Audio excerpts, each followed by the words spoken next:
नमस्कार दोस्तों। India international programme में आपका बहुत बहुत स्वागत है।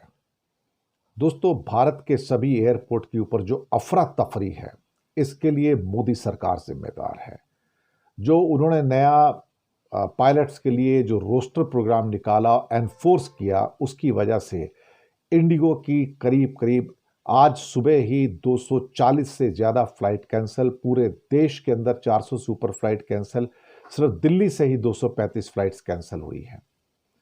मोनोपोली मॉडल की ये कीमत बताया जा रहा है। राहुल गांधी ने सरकार की इस नाकामी के ऊपर कमेंट किया है। अब सरकार भी परेशान है और जो मिस्टर नायडू है वो परेशान है कि अल्टीमेटली क्या किया जाए। जो भारत के एयरपोर्ट्स के ऊपर जो केओटिक सिचुएशन है, this is something we have never seen in our life time. Network तो खैर बाधित रहा ही, कस्टमर से माफ़ी मांग रहे हैं और कहते हैं कि 8 दिसंबर तक का टाइम हमें दीजिएगा, स्टेबल ऑपरेशन 10 फरवरी तक ठीक हो पाएंगे।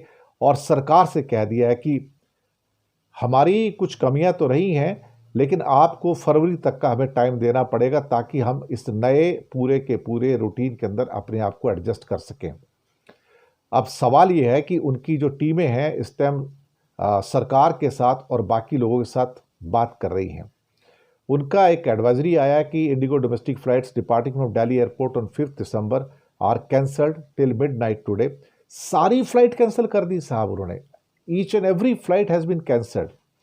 Passenger requiring any medical support can connect with our ground staff. ये सब बेकार की बातें मुझे लगता है।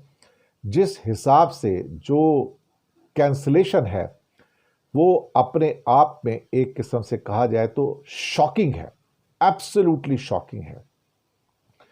मुंबई एयरपोर्ट के ऊपर अभी आज 5 दिसंबर को ही करीब करीब 53 फ्लाइट अराइवल की और करीब करीब 51 डिपार्चर की कैंसिल, 104 फ्लाइट कैंसिल हुई हैं। बेंगलोर एयरपोर्ट पे 102 फ्लाइट सुबह तक कैंसिल हो चुकी हैं। हैदराबाद एयरपोर्ट के ऊपर 90 से ऊपर फ्लाइट कैंसिल हो चुकी हैं। पुणे एयरपोर्ट पर कल रात से करीब 32 फ्लाइट्स कैंसिल हो चुकी हैं। त्रिवेंद्रम एयरपोर्ट के ऊपर भी बहुत सारी फ्लाइट कैंसिल हैं। कलकत्ता एयरपोर्ट पर 468 से अधिक फ्लाइट का असर पड़ा है। वहाँ पे कैंसलेशन भी है और रद्द भी हो गई हैं और डिले भी हुई हैं। हालात कुछ इस किस्म के हैं कि इंडिगो का कहना है कि आप घर से बाहर मत निकलिए, आप क्या कहते हैं कि जस्ट हमको फ़ोन कर लीजिए या हमसे संपर्क कीजिए ताकि हम बता सकें कि क्या होने जा रहा है। टिकट्स दूसरे की जो लोग कैंसिल करा के जिनको इमरजेंसी में जाना है, आप यकीन नहीं मानेगा, 6,000 रुपये की टिकट 30,000, 40,000, 50,000 के अंदर दूसरी एयरलाइंस के द्वारा बेची जा रही है। राहुल गांधी ने सोशल मीडिया पोस्ट पर कहा कि इंडिगो की नाकामी इस सरकार के मोनोपोली मॉडल की कीमत है और उन्होंने जो एनफोर्स किया कि तुम्हें इस तारीख तक ये करना ही होगा, ये मुझे लगता है कि ये उनका कहना है कि भारत के हर सेक्टर में सही कंपटीशन होना चाहिए। ये मैच फिक्सिंग मोनोपोली नहीं चलेगी, ये बिल्कुल भी नहीं। इसकी देरी, कैंसलेशन और लाचारी, इसको भारत की जनता सहन कर रही है। सरकार को क्या फ़र्क पड़ता है? सरकार की बला से कोई लेट होता है तो हो जाए, नहीं पहुंचता है तो ना हो।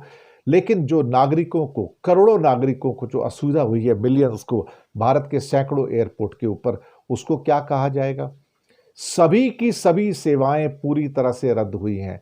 यानी कि हजारों फ्लाइट्स कैंसिल हो गई पिछले 3 दिन के अंदर, हजारों फ्लाइट्स कैंसिल हुई हैं।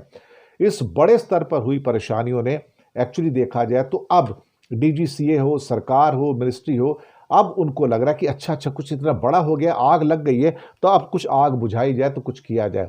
इंडिगो ऑलमोस्ट 60% भारत का व्यापार है और इंडिगो की अगर सारी फ्लाइट कैंसिल है, इंडिगो ने आज सुबह ही कहा कि दिल्ली एयरपोर्ट से चलने वाली सारी आज रात तक 235 फ्लाइट कैंसिल कर दी गई है। एक भी फ्लाइट दिल्ली से इंडिगो की नहीं उड़ेगी साहब। ऐसे हालात पैदा हो गए वहां पर। 235 फ्लाइट कैंसिल हो गई एक दिन की, सिर्फ दिल्ली एयरपोर्ट से इंडिगो की। आप सोच सकते हो कि स्थितियां किस लेवल तक खराब हैं, किस लेवल तक बुरी हो चुकी है।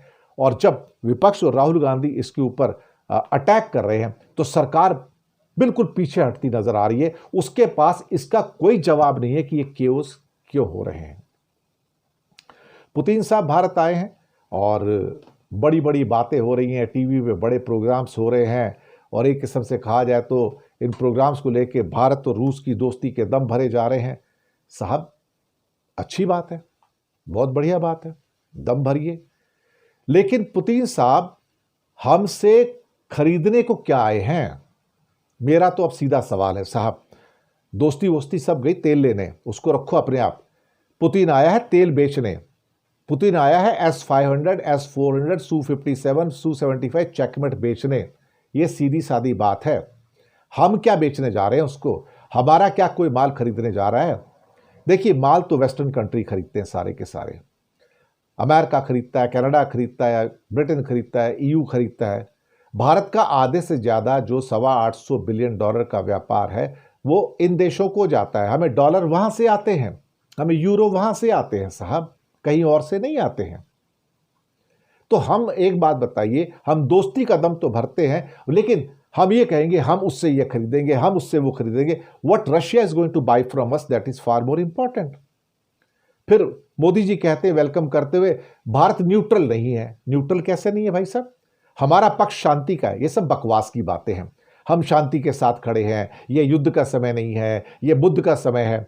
ये भाषणबाजी जो है ना, आस्था चैनल वाली जो है, संस्कार चैनल वाली, कि हाँ प्रवचन दे रहे हैं, ये प्रवचन देने का टाइम नहीं है साहब। अमेरिका और यूरोप को प्रवचन नहीं चाहिए।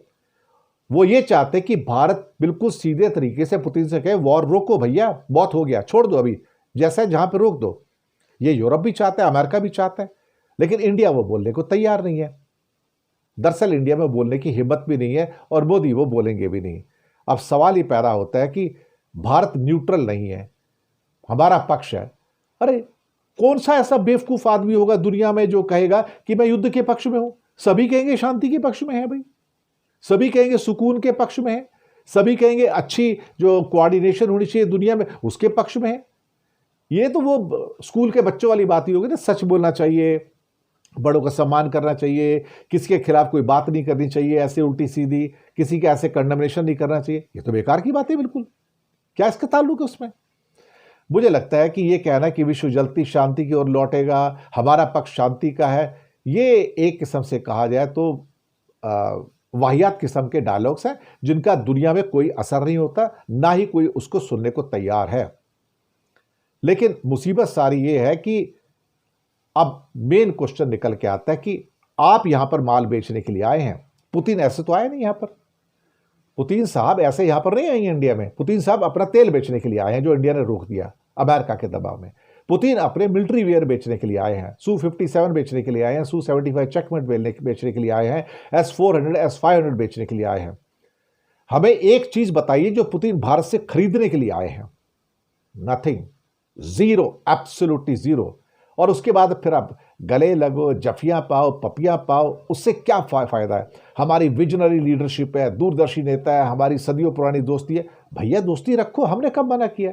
200 कंट्री के साथ दोस्ती है इंडिया की, तो 2-4 को छोड़ के सबके साथ हमारी दोस्ती है। लेकिन इस दुनिया में दोस्ती का सिर्फ एक ही आधार है, ट्रेड, धंधा, व्यापार, आर्थिक, इकोनॉमी, दैट्स ऑल। इसके अलावा बाकी सब चीजें बेकार है, कुछ नहीं है। अगर आप ट्रेड के अंदर प्लस में हैं तो आप आगे चलेंगे। अल्टीमेटली आपको खाने को रोटी चाहिए। आप माल बेचेंगे तो आपको रोटी मिलेगी, माल खरीद के आपको रोटी नहीं मिलती है। और दुनिया में रहने के लिए डॉलर चाहिए और रूस हमें डॉलर नहीं देता है। चलिए अब जो भी होगा देखते हैं, लेकिन हमारे प्रश्न तो बड़े सटीक हैं, बड़े सिंपल हैं कि भैया जी साफ सुथरी बात है कि अल्टीमेटली आप हमसे खरीद क्या रहे हैं, ये मेन क्वेश्चन है। शुक्रिया आपका बहुत बहुत।